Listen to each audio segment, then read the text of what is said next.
स्वागत है आपका एक बार फिर से एसएमसी की ऑनलाइन क्लास में। आज क्लास 10th के स्टूडेंट को चैप्टर 2 जो कि पॉलिनोमियल बहुपद है उसको मैं पढ़ाने जा रहा हूं। अगर आपने चैप्टर 3 नहीं देखा हो तो आप ऊपर आई बटन में जाके देख सकते हो। चलिए शुरू करते हैं।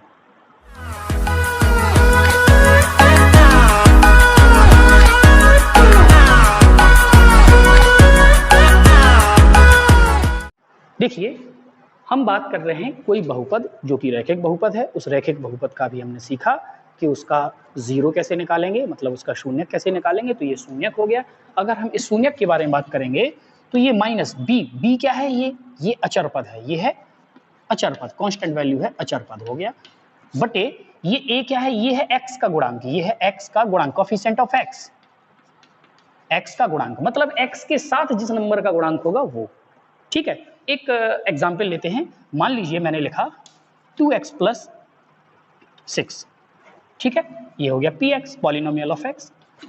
और क्वेश्चन में पूछा गया है कि इसका जीरो निकालिएगा, ठीक है, इसका शून्यक निकालिएगा या इसका मान निकालिएगा, x का मान निकालिएगा।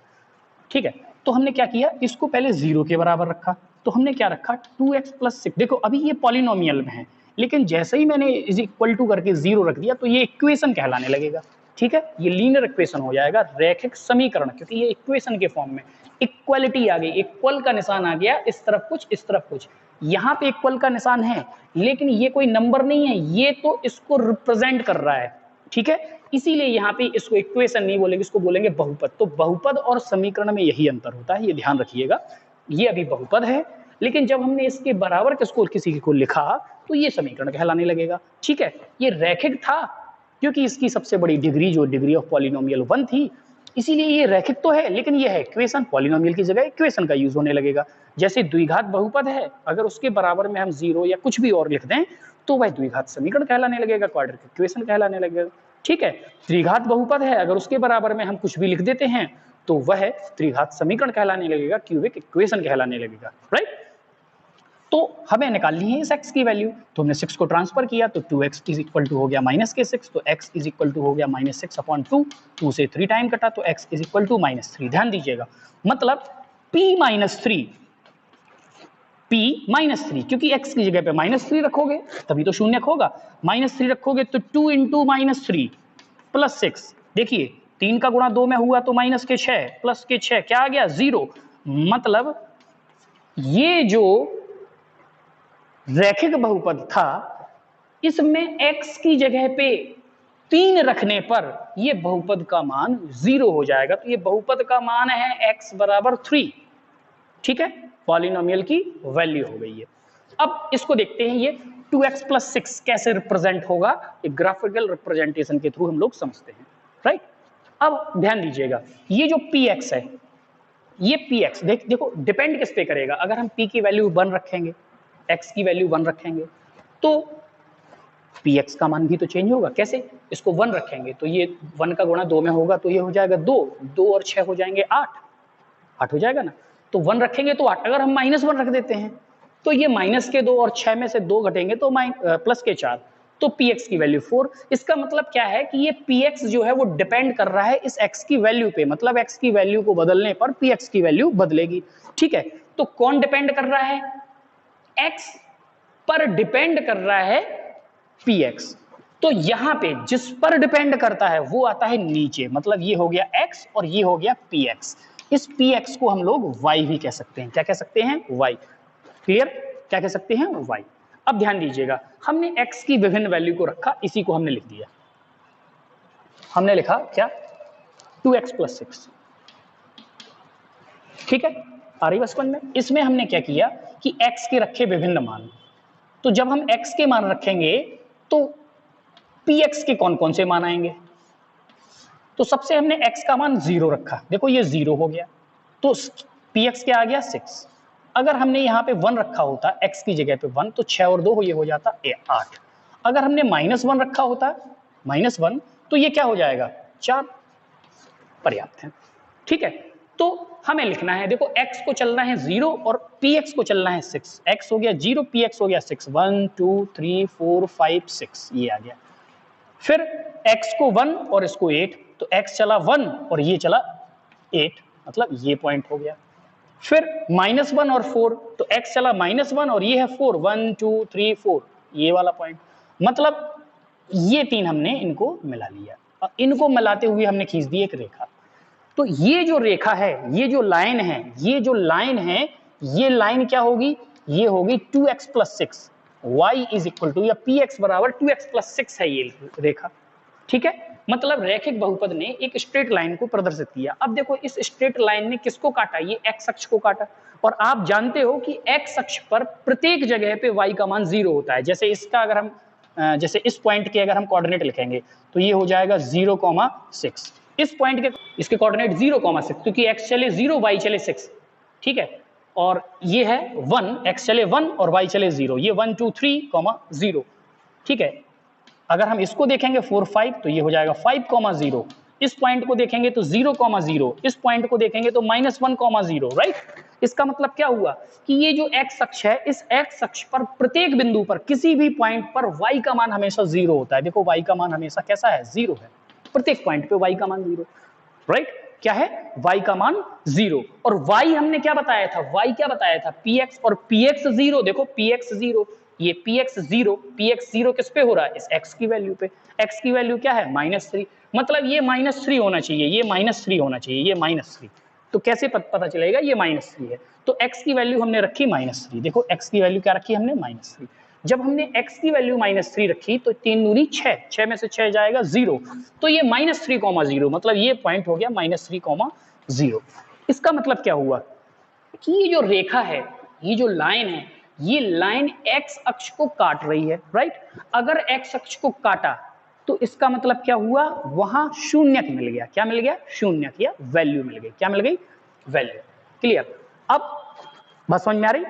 तो ये लाइन कितनी बार काटेगी, रैखिक समीकरण, कोई भी रैखिक समीकरण मतलब सीधी लाइन होगी तो वो x को कितनी बार काटेगी, ज्यादा से ज्यादा एक बार काटेगी, कम से कम एक बार भी नहीं काटेगी। ये लीजिए, इसने तो बिल्कुल भी नहीं काटा, इसने एक बार काट दिया, ये x अक्ष हो गया, ये y अक्ष हो गया, ये रेखा हो गई, ये x अक्ष है, ये y अक्ष है, ये रेखा हो गई। देखो इसने x अक्ष को तो एक बार भी नहीं काटा, बट इसने तो एक बार काटा, तो यहाँ पे ये x का सॉल्यूशन देगा, x का सॉल्यूशन देगा, लेकिन इसने नहीं काटा तो x का सॉल्यूशन ये नहीं देगा, मतलब x का मान नहीं है, शून्यक नहीं है यहाँ पे, ठीक है। तो यहाँ पे शून्यक क्या हो जाएगा, शून्यक क्या हो जाएगा, 0 क्या हो जाएगा, 0, शून्यक क्या हो जाएगा, 0, मतलब मान क्या हो जाएगा, 0, यहाँ पे मान क्या हो जाएगा, 1, मतलब कितने शून्यक दे रहा है, 1, x की वैल्यू नहीं दे पता चलेगी इससे, जैसे यहाँ पे मैंने कहा एक बार काटा इसने x अक्ष को, तो इसका मतलब क्या हुआ, इसका शून्यक हो गया 1। अब हम कोई और एग्जाम्पल के थ्रू देखते, मान लीजिए द्विघात जो बहुपद था, उस द्विघात बहुपद का मैंने एक पैराबोला डिजाइन कर लिया। अब देखिए इस पैराबोला ने इस x अक्ष को कितनी जगह काटा, एक जगह और एक दो जगह, कितनी जगह काटा, दो जगह। इसका मतलब है कि यह द्विघात बहुपद जो था वो कितने शून्यक देगा, वो 2 शून्यक देगा। कितने शून्यक देगा, शून्यक की संख्या कितनी होगी, 2 होगी, मतलब x के 2 ऐसे मान होंगे जिन मानों में से किसी भी मान को रखोगे तो आपका जो बहुपद है वो 0 के बराबर हो जाएगा, ठीक है, 0 के बराबर हो जाएगा। चलिए एक हम एग्जाम्पल और उठाए ले रहे हैं, देखो देखिए एक एग्जाम्पल हमने ले लिया, px is equal to x² + 5x + 6, right, द्विघात हो गया, ठीक है, द्विघात हो गया तो परवलय शो करेगा, क्या शो करेगा, हमने बता दिया था परवलय शो करेगा, द्विघात परवलय शो करता है, ठीक है। आकृति कैसे बनती है डजंट मैटर, परेशान होने की जरूरत नहीं है, क्योंकि आपके सिलेबस में इसकी आकृति बनाना इंपॉर्टेंट नहीं है, ठीक है, ऑलरेडी आकृति बनी बनाई आएगी, आपको केवल और केवल बताना पड़ेगा शून्यकों की संख्या कि इसमें कितने शून्यक है। तो मैंने ऑलरेडी बता दिया कि द्विघात बहुपद शून्यक 2, त्रिघात बहुपद शून्यक 3, तो कैसे आपको पता चलेगा कि शून्यक मिल भी रहा है या नहीं मिल रहा है, तो ध्यान दीजिएगा, जैसे इसको देखिए, आप इसको देखिए, यहां पे हम लोगों ने शून्य ज्ञात करने के लिए इस पूरे को 0 के बराबर रख दिया, तो यहाँ पे भी रख देंगे x² + 5x + 6, इसको रखेंगे 0 के बराबर। तो इसका हम लोगों को करना पड़ेगा गुणनखंड, तो गुणनखंड देखो 6, 3 दूनी 6, 3 और 2 5, मतलब x² + 3x + 2x + 6 is equal to 0। देखिए इन दोनों में से x कॉमन आ गया तो x + 3, इन दोनों में से 2 कॉमन आ गया प्लस का 2, तो ये हो गया x + 3 इज इक्वल टू 0। तो हुआ x + 3 कॉमन, तो x प्लस 2, x प्लस 3 चला गया तो x बचेगा, प्लस 2 ये चला गया ना। अब देखिए एक नंबर ये, एक नंबर ये, दो नंबर का जब गुणा 0 के बराबर होता है, ठीक है, दो नंबर का जब मल्टीप्लिकेशन अगर 0 हो रहा हो तो उसका मतलब इन दोनों में से कोई ना कोई एक नंबर 0 होगा, या तो ये 0 होगा या ये हो सकता है दोनों 0 हो।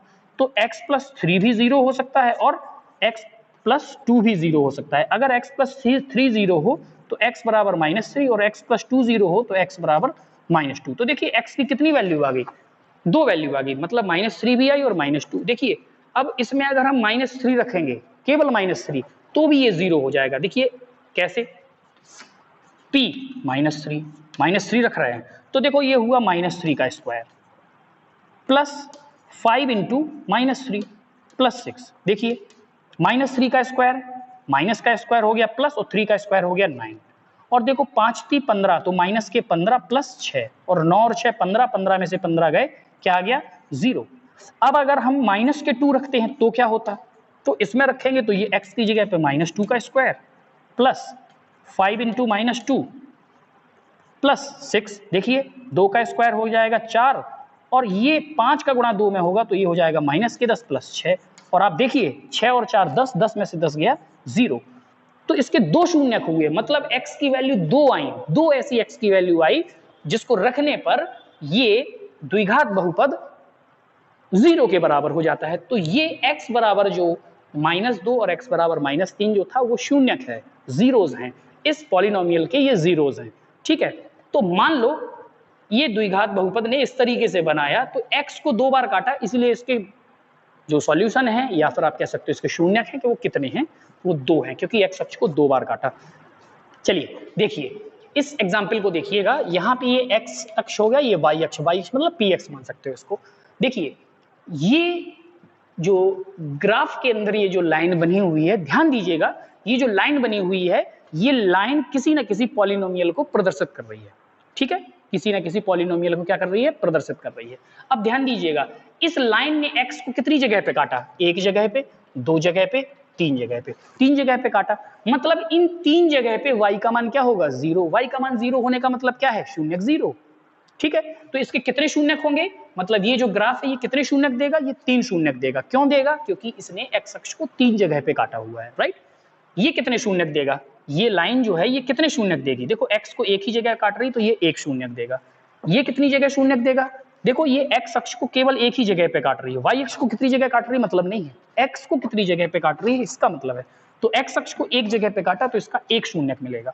ये x को एक जगह पे टच कर रही है तो इसका शून्यक क्या होगा, इसका शून्यक की संख्या होगी 1, इसके शून्यक की संख्या होगी 1, इसके शून्यक की संख्या 1, इसके शून्यक की संख्या 3, इसके शून्यक की संख्या 0, एक भी शून्यक नहीं मिलेंगे। क्यों, क्योंकि इसने x अक्ष को काटा ही नहीं। इसके शून्यक की संख्या 1 2 3, 3, क्यों, क्योंकि 3 जगहों पे इसने काटा हुआ है। ठीक है, बात क्लियर है। तो आज एक्सरसाइज 1.1 का जो इंट्रोडक्शन पार्ट था ये यहाँ पे कंप्लीट हुआ। तो एक्सरसाइज 2.1 को जरा देखिएगा, ये px के शून्यकों की संख्या हमें फाइंड करनी है। ठीक है, px के शून्यकों की संख्या ज्ञात करनी है पॉलिनोमियल ऑफ x की। तो पॉलिनोमियल ऑफ x देखो ये डिनोट हो रहा है, ये डिनोट हो रहा है, ये प्रदर्शित हो रहा है, ये प्रदर्शित हो रहा है, इस तरीके से प्रदर्शित हो रहे हैं। ठीक है, ये ग्राफ बने हुए 6 क्वेश्चंस हैं इस एक्सरसाइज में 2.1 में। तो हम लोगों को शून्यकों की संख्या निकालनी है px के पॉलिनोमियल के जीरोस, कितने जीरोस हैं। देखिए मैंने आपको थोड़ी देर पहले बताया था कि कोई भी px, कोई भी ग्राफ x अक्ष को जितनी बार काटेगा वही संख्या होगी शून्यकों की संख्या। तो आप इसको देखिए, क्या इस ग्राफ ने x को कितनी बार काटा, एक बार भी नहीं काटा, x तो ये है, इसको तो काटा ही नहीं है। तो यहाँ पे शून्यकों की संख्या मतलब नंबर ऑफ जीरो कितना हुआ, यहाँ पे शून्य हो गया। यहाँ पे नंबर ऑफ जीरो कितना हुआ, देखिए x अक्ष को कितनी बार काटा, एक ही जगह तो काटा, समझ रहे हैं ना। x को कितनी बार काटा, देखो यहाँ y को कट रहा है, y से मतलब नहीं है, हमें x से मतलब है, तो ये इसका शून्यक 1 हो गया। यहाँ पे कितनी बार काटा x को, 1 2 3, तो यहाँ पे नंबर ऑफ जीरोस कितने हो जाएंगे 3, पॉलिनोमियल के नंबर ऑफ जीरोस। यहाँ पे नंबर ऑफ जीरोस कितने हो जाएंगे 2 हो जाएंगे, क्योंकि 2 बार काटा हुआ है। देखिए 1 और 1 2। यहाँ पे कितनी बार काटा हुआ है 1 2 3 4, 4 बार काटा हुआ है, तो यहाँ नंबर ऑफ जीरोस हो जाएंगे 4। यहाँ पे 1 2 3, 3 बार काटा हुआ है, देखो यहाँ टच हो रहा है मतलब काटा हुआ है। ठीक है, तो यहाँ पे नंबर ऑफ जीरोस कितने हो जाएंगे 3। तो इस तरीके से आपकी ये जो एक्सरसाइज है ये कंप्लीट हुई। उम्मीद है आप लोगों को समझ में आया होगा। चैनल को सब्सक्राइब करें, वीडियो शेयर करें, वीडियो को लाइक करें, पूरा वीडियो देखें और अपने नोट्स बनाएं। ठीक है, मिलते हैं अगले वीडियो में।